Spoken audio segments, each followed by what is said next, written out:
Terdapat sebuah kota yang mempunyai benteng yang sangat kokoh dan tidak pernah tertembus. Dan nama kota ini adalah Konstantinopel. Nabi Muhammad SAW sudah memberikan isyarat dalam salah satu hadisnya. Konstantinopel kelak akan ditaklukkan.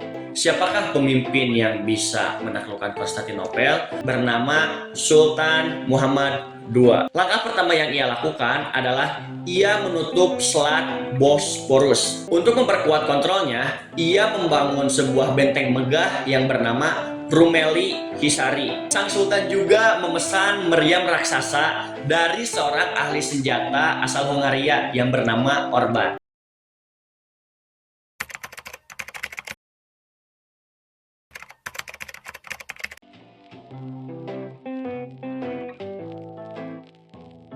Pasukan Utsmaniyah yang dipimpin oleh Sultan Muhammad II segera mengerahkan meriam raksasa yang mereka pesan dari si Urban ini. For your information, meriamnya sekitar ada 59, yang diameter paling kecilnya itu ada di 3 meter dan yang paling besar ada di 8,5 meter. Nah, setelah meriam disiapkan, ditembakkanlah meriam itu ke dalam benteng yang ada di kota itu. Retakan demi retakan mulai terlihat, sehingga terdapat satu kelemahan besar. Setiap kali ditembakkan, meriam itu membutuhkan waktu cooldown selama 3 jam. Jadi gini ya, lu masang, terus jedar, berhasil nih kena bolong, tapi meriamnya gak bisa dipakai karena panas kan, cooldown. Nah, selama cooldown itu ya dibangun lagi si tembok-temboknya itu kan, jadi ya kurang fungsi gitu ya meriam itu tuh. Meski tembok Konstantinopel ini mulai retak oleh hantaman meriam tadi, serangan dari laut juga sama kayak darat. Ia mengalami titik buntu, yang dimana armada dari pihak Utsmaniyah mencoba menerobos pelabuhan Golden Horn. Tetapi Bizantium sudah menyiapkan penghalang raksasa, yaitu rantai baja yang membentang melintasi mulut pelabuhan, sehingga kapal-kapal pun terhenti dan serangan laut itu juga dinyatakan gagal.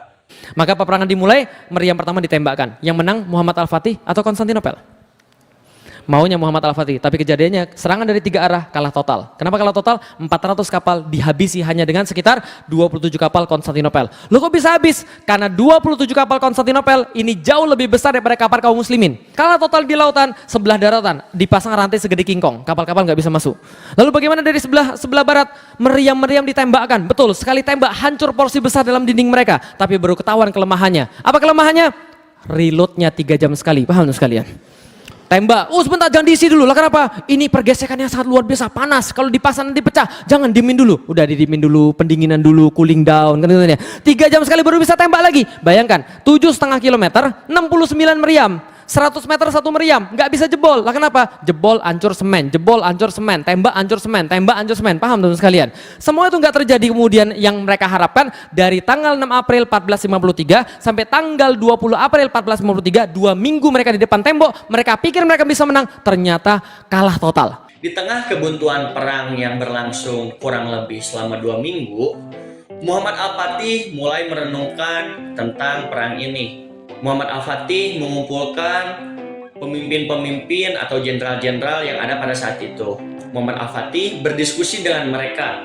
Ini perang bagaimana? Apakah perang harus dilanjut dengan keadaan kalah seperti ini? Atau perang harus dihentikan? Karena pada saat itu situasinya sangat tegang, para jenderal tidak ada yang berani untuk mengemukakan pendapatnya. Sampai salah satu nasihat pribadinya, dia berbicara kepada Muhammad Al-Fatih. Dia bernama Halil Pasha. Kurang lebih intinya kayak gini. Sultan, gua udah kenal lu dari kecil sampai sekarang.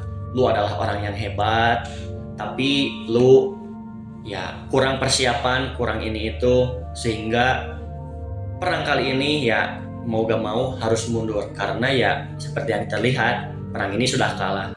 Namun terdapat jenderal yang lain datang seperti ini.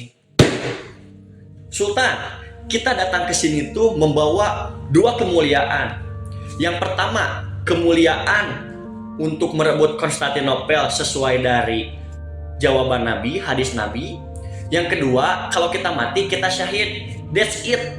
Mau gak mau kita maju.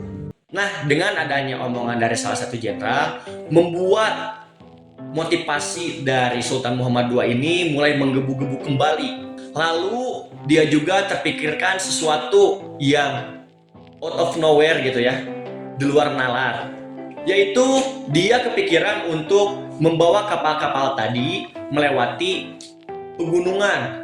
Pada saat ide itu dikemukakan, mereka bingung dan juga mereka percaya kepada Sultan. Lalu mereka menjalankan perintahnya.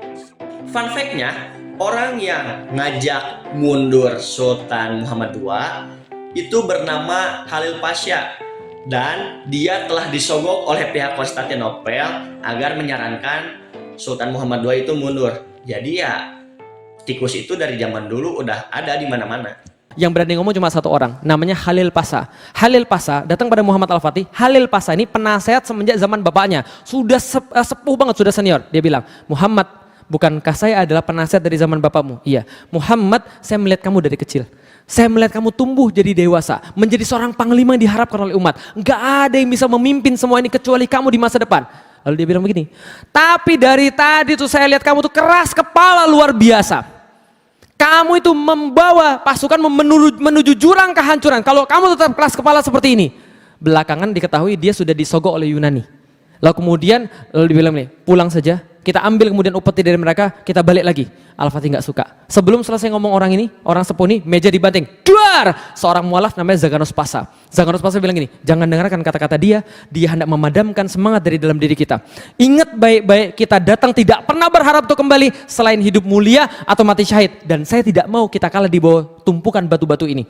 Kalau seandainya mereka punya bantuan, kita punya Allah. Dan kalau kita punya Allah, kita tingkatkan serangan, kita tingkatkan tekanan pada mereka, insya Allah kita menang. Lalu setelah itu Muhammad Al-Fatih atau Sultan Muhammad II memerintahkan 72 kapal perang agar dipindahkan lewat daratan yang berbukit dan juga licin.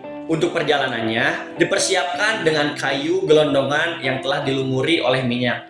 Jadi pas diangkat gitu tuh ya udah leur gitu, gak seret.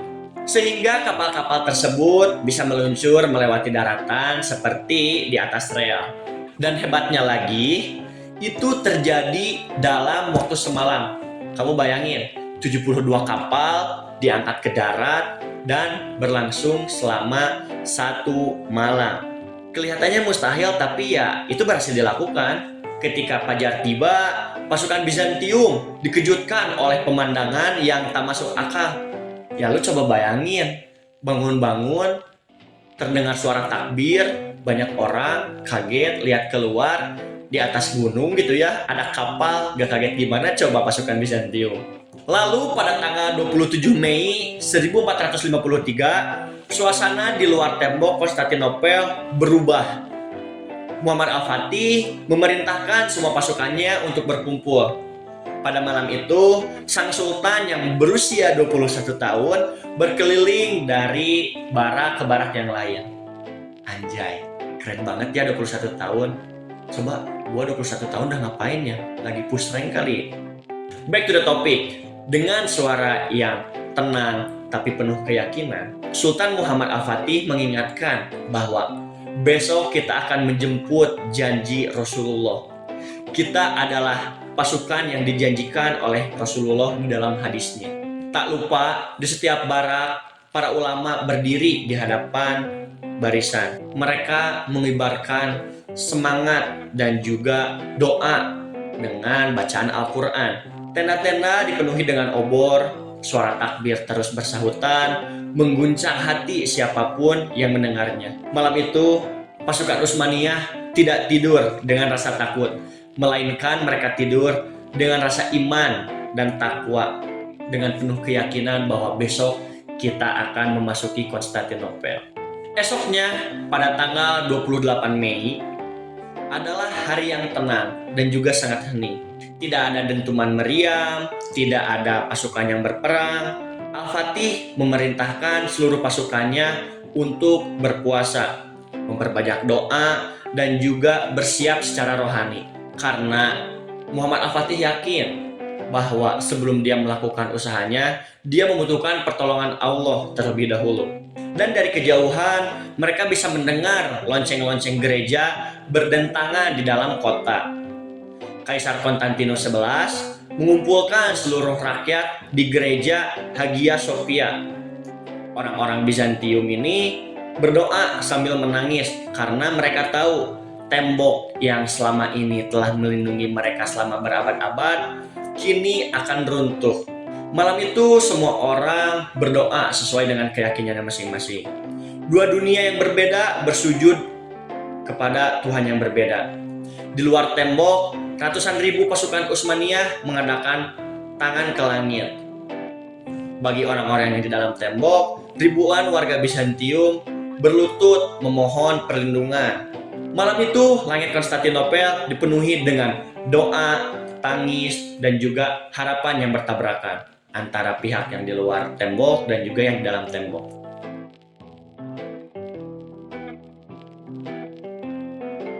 Lalu tibalah 29 Mei 1453. Di pagi hari, suara takbir menggema di seluruh barisan.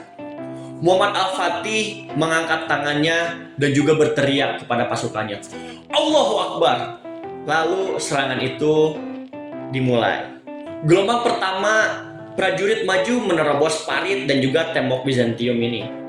Mereka bertempur sengit, tapi segera tergantikan oleh gelombang kedua. Di gelombang kedua, mereka menggunakan meriam. Dentuman meriam mengguncang dengan sangat keras di udara. Panah-panah berterbangan dan juga teriakan perang memenuhi kegelapan pagi hari itu. Lalu pada akhirnya di gelombang ketiga yang dipimpin langsung oleh pasukan elit Janissary maju ke garis depan. Mereka menghantam pertahanan terakhir Bizantium yang sudah kelelahan. Tembok yang selama berabad-abad dianggap mustahil ditembus, pada hari itu berhasil untuk ditembus. Lalu Kaisar Konstantinus 11 sadar bahwa akhir dari kerajaannya telah tiba. Ia memilih jalan kesatria, yaitu untuk berperang. Ia menanggalkan jubah kebesarannya, lalu bertempur di garis depan sebagai prajurit biasa. Lalu ia gugur dalam pertempuran, dan jasadnya tidak pernah ditemukan hingga hari ini. Menjelang siang, bendera Utsmaniyah berkibar di gerbang Konstantinopel. Kota yang selama ratusan tahun itu tidak pernah ditembus, bahkan sampai 1000 tahun menjadi benteng Romawi Timur. Lalu pada 29 Mei 1453, janji Rasulullah tentang runtuhnya Konstantinopel ini terbukti dengan benar. Pagi itu, 29 Mei 1453. Langit masih gelap, syubuh belum usai, tapi suara genderang perang sudah menggema dari segala penjuru kota. Muhammad Al-Fatih membagi serangannya dalam 3 gelombang. Gelombang pertama menyerang lebih dulu, disusul gelombang kedua, dan akhirnya gelombang pamungkas, pasukan elit Janissary. Serangan inilah yang menjadi titik balik sejarah. Salah satu gerbang kota, Kerkoporta, terbuka, entah karena kelalaian atau takdir. Pasukan Utsmani menyusup masuk, dan suasana berubah dari pertahanan menjadi kepanikan. Kaisar Konstantin 11 memilih untuk tidak mundur. Ia turun ke medan perang, melepaskan jubah kebesarannya, dan bertarung sebagai prajurit biasa hingga ajal menjemput. Saat matahari mulai naik, bendera Utsmani berkibar megah di atas Hagia Sophia, gereja terbesar dunia Kristen Timur. Konstantinopel resmi jatuh, Kekaisaran Bizantium berakhir, dan Muhammad Al-Fatih dikenang sebagai sang penakluk. Lalu setelah menguasai kota Konstantinopel, Muhammad Al-Fatih memerintahkan dan juga melarang kepada seluruh pasukannya untuk tidak membunuh anak kecil, perempuan, orang tua, dan juga orang yang ketakutan yang sudah berada di dalam gereja. Setelah itu, Muhammad Al-Fatih melakukan sujud syukur karena keberhasilannya dan juga telah dibantu oleh pertolongan Allah Subhanahu wa Ta'ala. Setelah melakukan bentuk syukur, Sultan Muhammad II masuk ke dalam gereja termegah pada saat itu, yaitu Hagia Sophia. Dia masuk ke dalam gereja dan orang-orang dalam gereja ketakutan karena mereka yakin bahwa nyawa mereka akan segera dibunuh. Namun berkat kebaikan Al-Fatih dan juga dia mengikuti ajaran-ajaran Nabi Muhammad, dia berkata kepada orang-orang yang ada di dalam gereja, "Tenang saja, kami tidak akan membunuh kalian. Jika dari kalian ada yang ingin pergi meninggalkan Konstantinopel, maka dipersilahkan untuk pergi. Dan jika kalian ingin berada di sini, maka kalian berada dalam perlindungan Sultan Muhammad Al-Fatih selama mereka tidak memberontak." Namun Sultan Muhammad Al-Fatih memberikan satu syarat kepada mereka, yaitu untuk mengubah gereja termegah ini dirubah menjadi masjid. Sejak saat itu, kota Konstantinopel berubah nama menjadi Istanbul, ibu kota baru Kesultanan Utsmaniyah, sekaligus pusat peradaban Islam selama berabad-abad. Penaklukan ini bukan sekedar kemenangan militer, melainkan turning point atau titik balik sejarah dunia.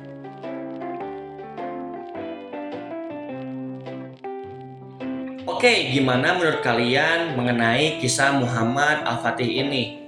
Pada usia 21 tahun, dia berhasil mengalahkan atau menembus benteng yang tidak pernah ditembus selama ribuan tahun.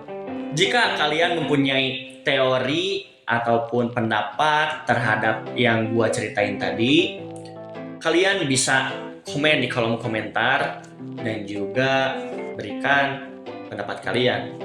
Thanks for watching this video. See you.